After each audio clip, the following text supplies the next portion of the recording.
Hello students, welcome back.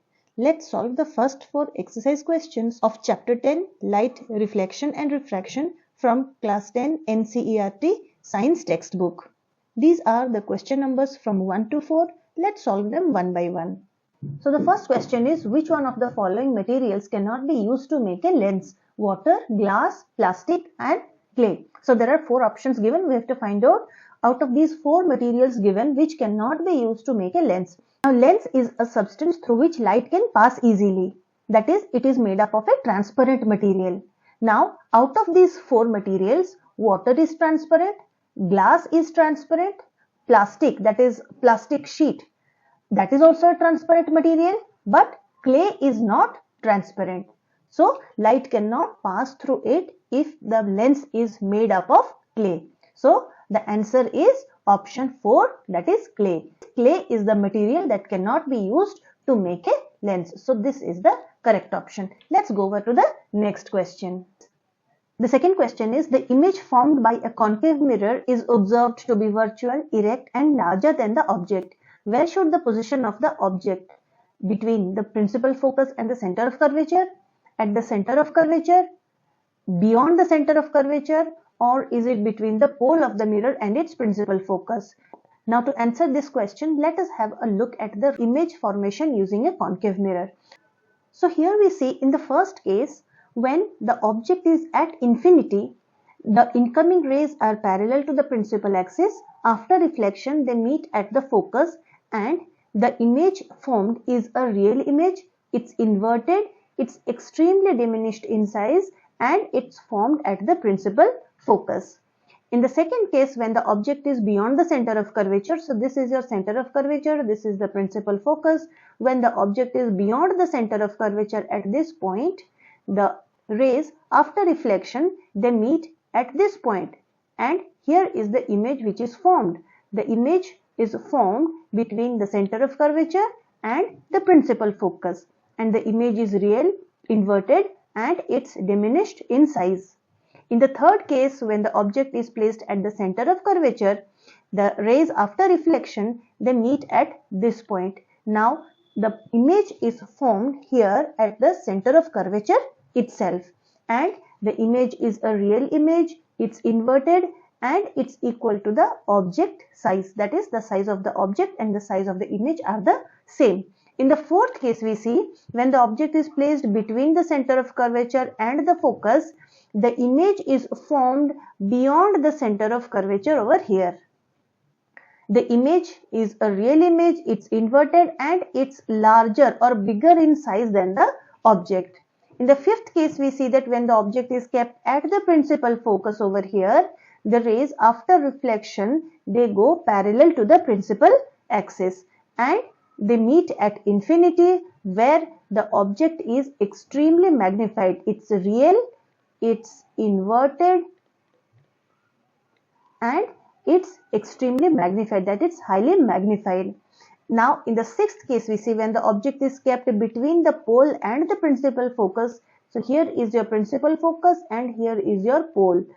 So when the object is kept between the principal focus and the pole, we see that the rays diverge and they have to be retraced backwards, and the point where the retraced rays meet is the point where the image is formed. That is, it's formed behind the mirror. It's a virtual image. That means it's an imaginary image. So the image characteristics are, the image is virtual, it's erect and it's magnified. So as per the question, it's asked that where do we place an object in case of a concave mirror that the image is virtual, erect and larger in size than the object. So from all these ray diagrams, we see that it's the case number 6, that is when the object is kept between the pole and the principal focus, we get a virtual, erect and magnified image which is formed behind the mirror. So the answer to this question is option D. Now let's go over to the third question. The next question is, where should an object be placed in front of a convex lens to get a real image of the size of the object?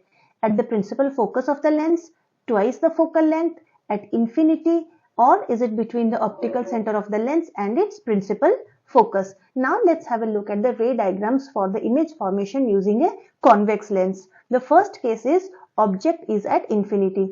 Now this is the optical center, this is f1 and double of f1 is 2f1 over here. Similarly, to the right of the optical center is f2 and double of f2 is 2f2. When a number of rays parallel to the principal axis comes and are incident on the convex lens, after diffraction they pass through f2, and here we see that the image is formed at f2. The image is a point size image and it's highly diminished, it's real and inverted. In the second case, when the object is beyond 2f1, one ray goes parallel to the principal axis. After refraction, it passes through f2. Another ray passes through the optical center, and after refraction, it goes undeviated. So the image which is formed is at this point. It is formed between f2 and 2f2. The image is a real image, it's inverted and it's diminished in size. So here the size is smaller. Then in the third case we see that the object is at 2f1. So when the object is kept at 2f1, one ray goes parallel to the principal axis. After refraction, it passes through f2. Another ray goes through the optical center undeviated. So these two rays meet at this point, and here is the image formed. Now this point is 2f2, and the image characteristics is that the image is of the same size as the object. It's formed at 2f2, it's real and inverted. For the fourth case, we see that object is in between 2f1 and f1. So a ray parallel to the principal axis goes, and after refraction it passes through f2. Another ray passes through the optical center undeviated. These two rays meet at this point, and here is your image which is formed. This image is magnified, it's formed beyond 2f2 and it's real and inverted. In the fifth case, we see that the object is at f1. A ray parallel to the principal axis goes, and after refraction it passes through f2. Another ray passes through the optical center undeviated. These two rays, after refraction, they go parallel to each other and meet at infinity. The image which is formed is highly magnified and it's formed at infinity. It's a real and inverted image. In the sixth case, we see that the object is in between f1 and the optical center. One ray parallel to the principal axis after refraction passes through f2. Another ray passes through the optical center undeviated. We see that these two rays are diverging. So in order to get the image, we have to retrace these rays backwards. We see that these two rays are meeting at this point. So this point is the point where the virtual image is formed, because actual image is not being formed here.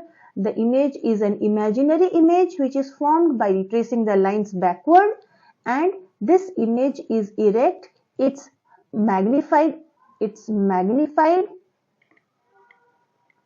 and it's virtual and erect image. It's formed on the same side as the object.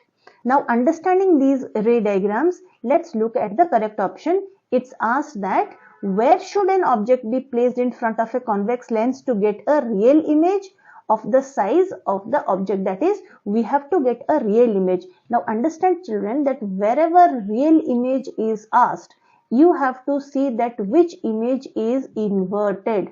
The inverted images are real images. So for the image which is inverted, as well as the size of the object, that is the size of the object and the size of the image are the same. So in this case, the image is a point size image. Here it's diminished, here it's magnified, here also it's highly magnified, and here also it's magnified.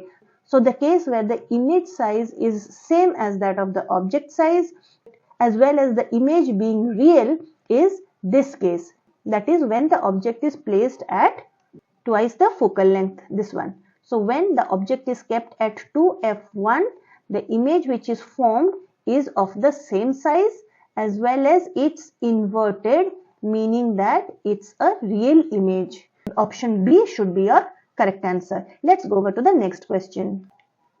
The fourth question is, a spherical mirror and a thin spherical lens have each a focal length of minus 15 centimeter.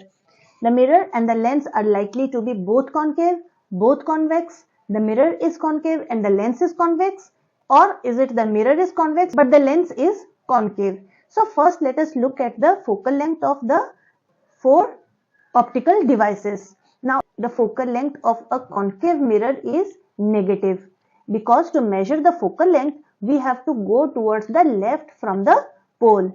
Now for the convex mirror, the focal length of a convex mirror is positive, because to measure the focal length of the convex mirror we have to go towards the right from the pole.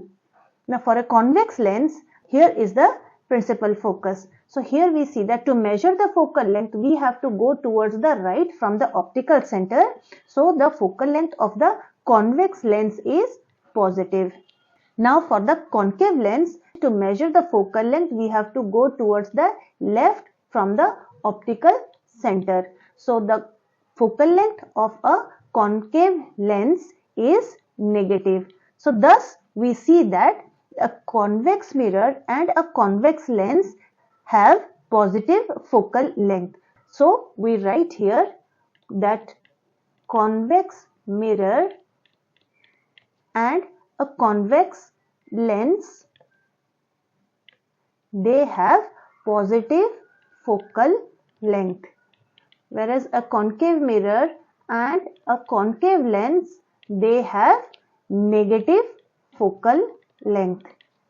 So from this we understand that if the focal length of a spherical mirror and a thin spherical lens is negative 15 centimeter, that is they both are in negative, then the answer has to be concave mirror and concave lens, because the concave mirror and the concave lens have a negative focal length. So option A should be your correct answer, that is they both are concave in nature.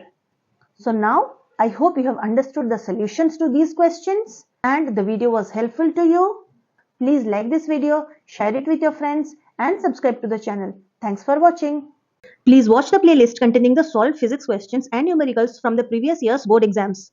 I've shared the link of the playlist in the description box. It will be very helpful to you while preparing for your exams.